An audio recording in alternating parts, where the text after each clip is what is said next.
Rubín. ¿Qué tal? Soy Fernando Duorak.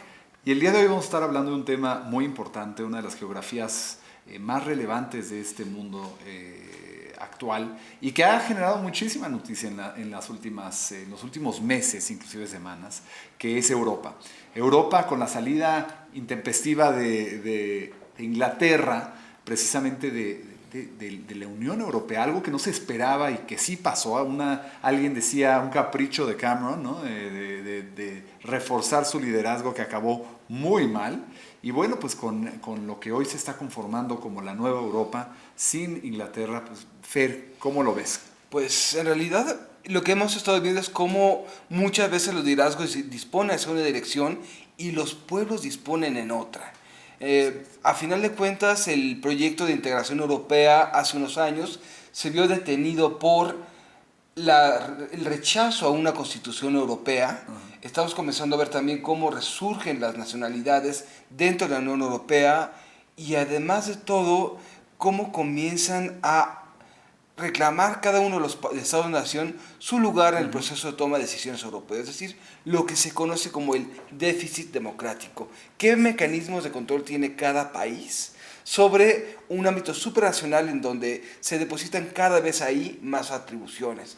Por lo tanto, un proceso de integración puede ir por una vía y las visiones, inquietudes y actitudes de los pueblos pueden ir con otra. Y creo que es algo que se perdió de vista en los últimos años, claro, al ir avanzando con cada uno de los tratados de integración. Totalmente, ¿no? Y creo que la salida de Inglaterra abre la pauta para muchos países, en particular Alemania, para tocar puntos que a lo mejor nunca se hubieran tocado, ¿no? Incluyendo lo que ha sido un problema dentro de la misma Alemania para Angela Merkel, que es el tema migratorio, su política liberal, pudiéramos decirlo así, de recibir refugiados, y que le ha costado, ¿no? Le acaba de costar en su mismo estado, la votación quedó en tercer lugar su partido, y los que son anti-migrantes pues ganaron el primer lugar. Entonces, ¿tú cómo ves esta nueva realidad para Europa y como decías, estos estados-naciones que quieren a lo mejor aprovechar esta coyuntura para crear un espacio diferente al que estaban operando? Todos los movimientos migratorios cambian las culturas de los países que receptores.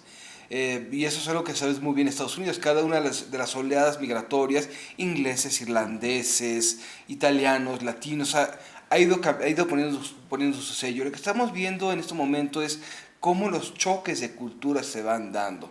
Es muy probable que dentro de unos 30, 40 años el propio equilibrio de naciones y el propio equilibrio en Europa cambie y sea más estable. Pero en estos momentos se despierta naturalmente una oleada de rechazo, especialmente con movimientos de extrema derecha. Claro. Y creo que también algo que tiene que ver con estos efectos de migración también muy amarrado ha sido el tema terrorista, ¿no? Lamentablemente para los migrantes muchos de los atentados terroristas han sido fraguados por justo migrantes o de primera generación o de segunda generación inclusive, ¿no? Entonces eso pues los pinta muy mal para mover la agenda hacia un pro-migración.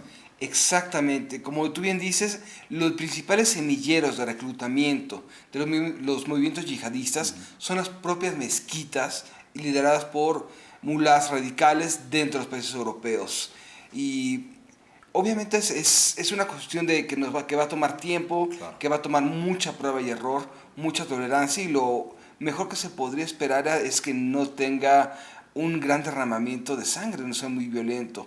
Por otra parte, la propia migración va a ser indispensable para Europa y para Estados Unidos, por ejemplo. Claro. Las tasas de natalidad están bajando a niveles de 1.4 o 1.2 niños por pareja. Para mantener la especie humana se necesita un 2.1 de niños por pareja. Entonces, entonces también la migración es una obligación.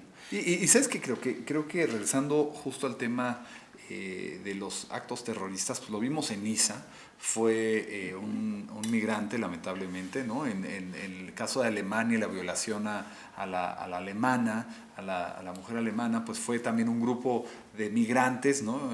La mayoría primera generación, algunos migrantes que tenían poco tiempo de haber llegado, y esto los hace el fenómeno de migración mucho más complicado, ¿no?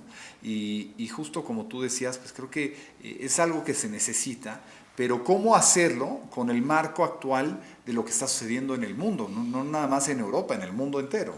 Es un cambio de paradigmas o es una reafirmación de viejos paradigmas occidentales. Claro. Libertad, tolerancia, Totalmente. libre intercambio de ideas, y es una cuestión de aceptación no solamente de los países receptores, sino también de los países de las personas que emigran. Es cierto, ¿no? Y es la gran discusión. O sea, si los migrantes entran a un país que es mucho más liberal, ¿quién se debe adaptar? ¿El que está entrando o los que lo reciben? ¿No? Y naturalmente, pues no se van a adaptar los que lo están recibiendo, porque es su casa, ¿no? Se deben de adaptar y la mayoría son, en gran mayoría son árabes que están entrando a estados como, estados-naciones, como los llamas, ¿no? Que están entrando a Alemania, bueno, para empezar por Turquía, a Italia y a otros países de Europa, y no se están adaptando a la cultura local, y ese es un problema. Es una adaptación también muy diferenciada según grupos. Por ejemplo, tenemos el tema de las burkas y los burkinis, ¿no? Ajá. Para los países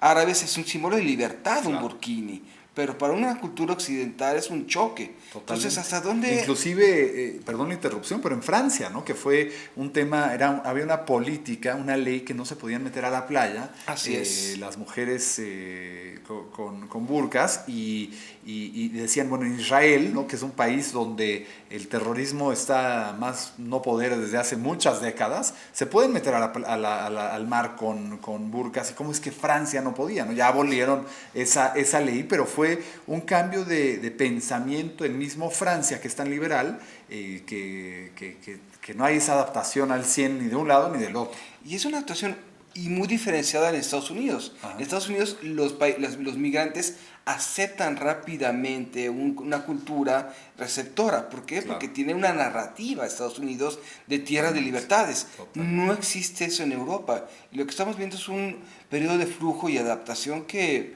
puede no ser fácil, pero estoy seguro que en unos 20, 30 años tendremos sociedades mucho más abiertas en ambas culturas. Totalmente, a largo plazo.